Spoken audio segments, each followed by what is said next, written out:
மீளாது என் வசந்தம். ஆசிரியர் உஷாந்தி. வாசிப்பவர் கீர்த்தனா. பகுதி 5. போன கதையில் தெய்வீகனையும் இனியாவையும் ஆள்வது உணர்வா இல்லை மனசா அப்படின்ற கேள்வியோட நம்ம முடிச்சிருந்தோம் இல்லைங்களா? அந்த கேள்விக்கு விடையா இந்த பகுதி அமைதா அப்படின்றத பார்ப்போம் வாங்க. சனிக்கிழமை காலை பாட்டியிடம் திட்டு வாங்கியபடி தலைவாரி முடித்து தோட்டத்துக்கு வந்த இனியா விளையாடிக் கொண்டிருந்த சின்னவர்களை வேடிக்கை பார்க்க தொடங்கினாள். அபி அணுவை சீண்டிக் கொண்டிருக்க சமாதான தூதுவனாக நடுவில் அணி நின்று கொண்டிருந்தான். தாங்கள் சிறு வயதில் இதே தோட்டத்தில் விளையாடிய ஞாபகங்கள் மனதில் வந்து போக அப்படியே பழைய நினைவுகளில் ஆழ்ந்திருந்தவள் பின்னே சொடுக்கு போட்ட தெய்வீகனை சுத்தமாக கவனிக்கவில்லை. மேடம், நின்னுகிட்டே தூக்கமா? குறும்பு புன்னகையுடன் தலை சாய்த்து கேட்டான் அவன். இல்லை, என்ன கேட்டீங்க தேவா? நைட் எல்லோரும் பெஹரா பார்க்க போலாம்னு கேட்டேன். என்னது? பெஹரா தானே?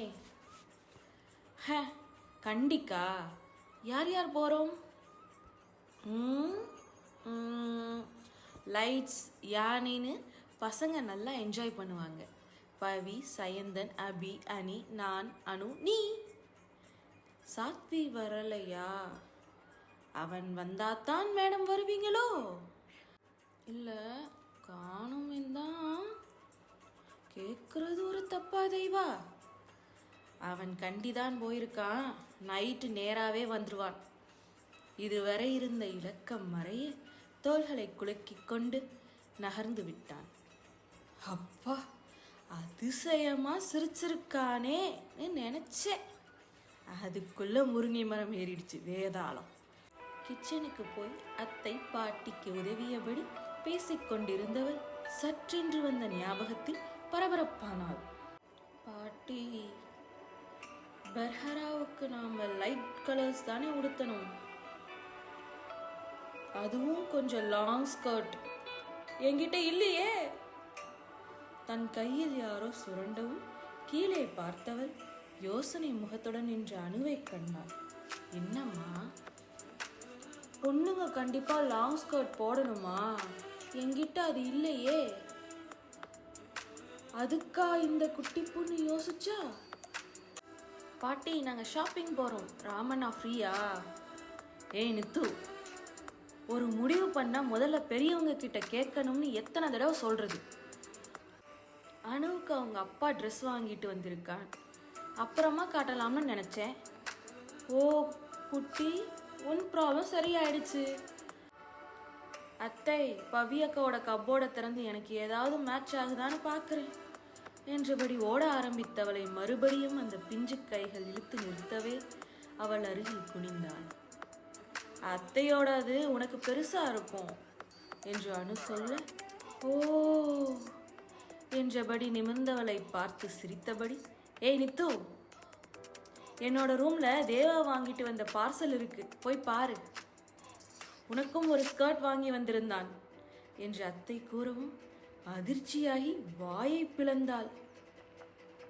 என்னது? தேவா எனக்கு வாங்கிட்டு வந்தானா? அந்த புத்தரே பார்சல் அனுப்பினார்னு சொன்னாலும் நான் நம்புவேன். தேவா, ஹஹா! சிரித்தவளின் கையை மறுபடியும் பிடித்து இழுத்தாள் அனு. அவளை பார்த்து, உன்னை எனக்கு ரொம்ப பிடிக்கும்டா, அதுக்கெல்லாம் பொய் சொல்ல முடியாதே. மறுபடியும் அவள் அடிக்குரலில் அழைக்கவும் அவள் பார்வை போன திசையை பார்த்து அதிர்ந்து நின்றாள். கடுகடுகடு என்ற முகத்துடன் தேவா நின்று கொண்டிருந்தான். என்னை பத்தி எவ்வளவு உயர்வான எண்ணம் உங்க பேத்திக்குன்னு பாத்தீங்களா பாட்டி? இவளுக்கு போய் வாங்கிட்டு வந்தேனே, என் தப்பு தான். டேய், அவ விளையாட்டுக்கு. சாரி தேவா, நான் நீங்க என்னையும் கன்சிடர் பண்ணுவீங்கன்னு எதிர்பார்க்கல. எப்படியும் உங்ககிட்ட இருக்காதுன்னு தெரியும். சாத்வி கூட இல்லை.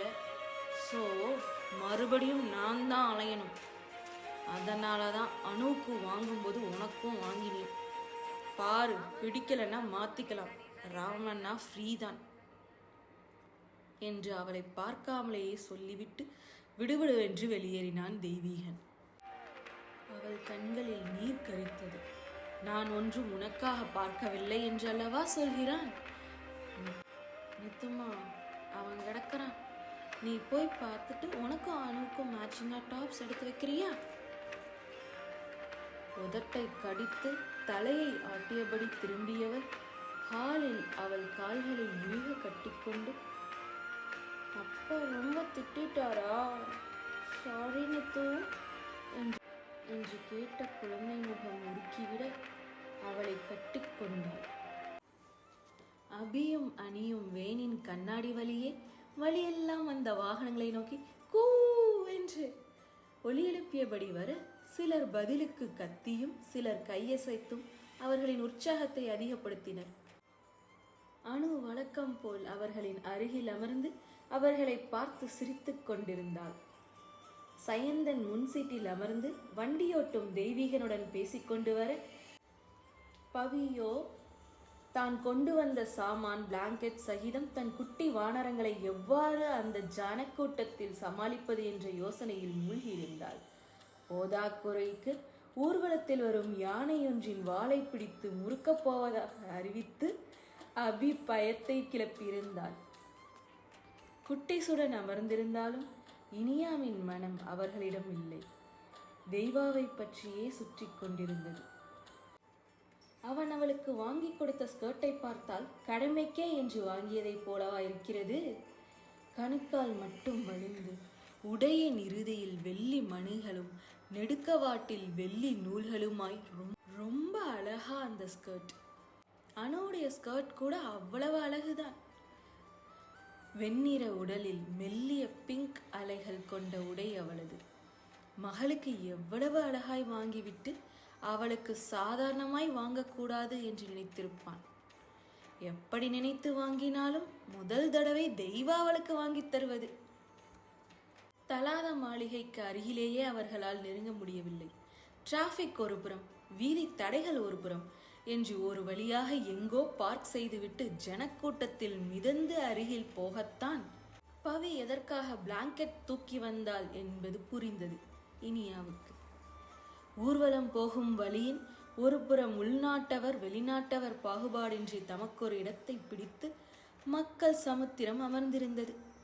ஒரு வழியாய் கண்டி லேக்கா எதிரில் தாங்களும் ஒரு இடத்தை பிடித்து அமர்ந்தார்கள். வந்ததிலிருந்து அணு பூனைக்குட்டி போல அவளை கொட்டிக்கொண்டே அமர்ந்திருக்கு. தெய்வா அடிக்கடி திரும்பி பார்த்தபடி ஒருவித முகசினுங்கத்தோடு அபியை மடியில் வைத்தபடி அமர்ந்திருந்தான். உன் பொண்ணு என் கூட உட்கார்ந்திருக்கிறதுக்கு நான் ஒன்றும் பண்ண முடியாது. அவளும் மிடுக்காக தலையை உயர்த்தியே வைத்திருந்தாள். எவ்வளவு கிராண்டா அலங்காரம் பண்ணியிருக்காங்கல்ல? பவி கேட்க, ஆமாம்மா, என்கிட்ட இருந்து சுட்ட விழா இது. எப்படி வந்தா காட்டுறாங்க பாரு. சுட்டாங்களா? பத்தினி விஷ்ணு முருகன்னு இப்படி காவல் தெய்வங்கள் சம்பந்தமான பண்டிகை இது. அப்புறம் சீனக்காரங்க வந்ததும் அவங்க கூட சேர்ந்து தாங்களே மொத்தமா திருடிட்டானுங்க. தேவா சொல்லவும், அவங்க டான்ஸை பாரு, கதகளியையும் பரதத்தையும் மிக்ஸ் பண்ணினது மாதிரி இல்லை. எதை எங்கிருந்து திருடினாங்கன்னு ரிசர்ச் டாபிக்ஸ் கொடுத்தா ஒரு 1000 பேர் பிஹெச்டி பண்ணலாம்ப்பா. சயந்தன், மெதுவா பேசுங்க, மொத்து வாங்க போறோம் பவி சொல்லவும், அவனுங்களுக்கு தமிழ் புரியாதடி என்றாலும் கண்களை ஒரு தடவை சுழற்றி சயந்தன் சுற்றிலும் பார்வையை ஓட்ட எல்லோருக்கும் சிரிப்பு வந்தது. எங்கிருந்து ஓடி வந்தான் சாத்விகன். என்னப்பா இங்க உட்காந்துட்டீங்க, அந்த பக்கம் வாங்க என்று நித்துவைய பிடித்து இழுக்க, அணு அபி அணி என்று ஒரு பட்டாளமே நிமிடத்தில் சாத்வி பின்னால் கிளம்பிவிட்டது. கண்டியன் நடனங்களையும் கண்கவர் விளக்குகளையும் பார்த்து கொண்டிருந்தவர்கள் யானை ஊர்வலம் தங்கள் பகுதியை நெருங்கவும் தான் மீண்டும் வந்தனர். தெய்வீகன் முகம் கடுகடுவென்று இருந்தது. மறுபடியும் இனியாவோடு அமர்ந்து கொண்ட அணுவை நோக்கி, அணு என்று அவன் அடிக்குரலில் சீரவும், பயத்தால் உருண்ட விழிகளுடன் அவன் அருகில் ஓடினாள் குழந்தை. எங்கே போனாலும் அப்பா கிட்ட சொல்லிட்டு போகணும்னு சொல்லியிருக்கேன்ல. அந்த சின்ன அதட்டலும் தாழாமல் கண்களில் நீர் தழும்ப சாரிப்பா என்றபடி அவன் அருகில் அமர்ந்தாள். அழகழகாய் அலங்கரிக்கப்பட்ட யானைகள் வரிசை வரிசையாய் போய் முடியும் போது மறுபடியும் எப்படியோ வந்து அவள் நித்து அருகில் அமர்ந்திருந்தாள். மறுபடியும் திரும்பி பார்த்தவன் ஒன்றும் கூறவில்லை. அப்போதுதான் அபி ஐஸ்கிரீம் வேண்டுமென்று கேட்டான். சயந்தன் தேவாவுடன் அனைவருக்கும் ஐஸ்கிரீம் வாங்கி வர செல்லவும் இனியா பஞ்சு மிட்டாய் வண்டியை கண்டு ஓடி போய் பஞ்சு மிட்டாய் வாங்கி வந்தாள். அவள்தான் ஐஸ்கிரீம் சாப்பிடுவதில்லையே. நித்து, ஏம்மா ஐஸ்கிரீம் சாப்பிட மாட்டியா? இல்லைண்ணா, எனக்கு இது ரொம்ப பிடிக்கும். திரும்பி அவளை பார்த்த தெய்வீகனின் பார்வையில் அனல் பறந்தது. ஏய் நித்து, முன்னாடியெல்லாம் பெட்டி பெட்டியா காலி பண்ணுவியம்மா. பொய் சொல்லாதடா. எனக்கு தெரிஞ்சு நான் ஐஸ்கிரீம் சாப்பிடவில்லை. ஏன்னு தெரியல, வேணாம்னுடுவேன். இப்போ கூட ட்ரை பண்ணி பார்க்கணும்னு தோணினதே இல்லை. டேய் சாத்வி, பிடிக்காதவங்களை ஏன்டா கம்பல் பண்ற? இவன் எதுக்கு துள்றான்? நான் ஐஸ்கிரீம் சாப்பிடலைன்னா இவனுக்கு என்ன வந்துச்சு? லேசாக தலை வலிப்பது போல் இருந்தது. அதன் பிறகு அணுவை அவன் இவள் புறமே விடவில்லை. குழந்தைகளும் களைத்து போய் விட்டதால் எல்லோரும் வீட்டுக்கு வந்திரும்பினர். வழியில் ஒரு கடையில் சாப்பிட நிறுத்தும் போது ஓடி வந்து இவளோடு சேர்ந்து கொண்ட அனு, நான் உன் கூட சாப்பிட்றேன்னு என்றபடி இவளோடு சேர்ந்து கொள்ள இவளும் அவளை தூக்கி கொள்ள முயல புயலாய் வந்து மகளை பறித்து கொண்டான் தேவா. தேவா, என் கூட சாப்பிடட்டுமே. இதோ பார், என் குடும்பத்தில் தயாராதே. இதுதான் அவள் லைஃப். அவள் அதுக்கு பழகிட்டா. நீ வந்து மறுபடியும் அவளை குழப்பாதே, புரிஞ்சுதா என்றபடி அடிக்குரலில் சீறிவிட்டு முன்னே நடந்தவனை கண்டு அனைவரும் அதிர்ந்து நிற்க சட்டென்று எதிரில் இருந்த நாற்காலில் அமர்ந்து கொண்டாள் நித்து. நித்து, என்னடியாச்சு? தலை வலிக்குது பவிக்கா. அதான். நீங்க உட்காருங்க, இரு, பெயின் கில்லர் தரேன். என்கிட்ட இருக்கு பவிக்கா என்றபடி தன் கைப்பையை திறந்தாள் இனியா. அச்சச்சோ, ஒரு ஐஸ்கிரீமுக்கா இவ்வளோ பிரச்சனை? என்ன பிரச்சனைனே தெரியல இந்த தெய்வீகனுக்கு. அப்பப்ப நம்ம நித்து சொல்ற மாதிரி வேதாள முருங்கை மரம் ஏறிடுறான். இப்போ அவனுக்கு என்ன பிரச்சனை நம்ம நித்துவோட அப்படின்றத நம்ம அடுத்த பகுதியில் பார்க்கலாம். தொடர்ந்து கேளுங்கள் அம்மு ஸ்டோரிஸ். மீளாதோ என் வசந்தம்.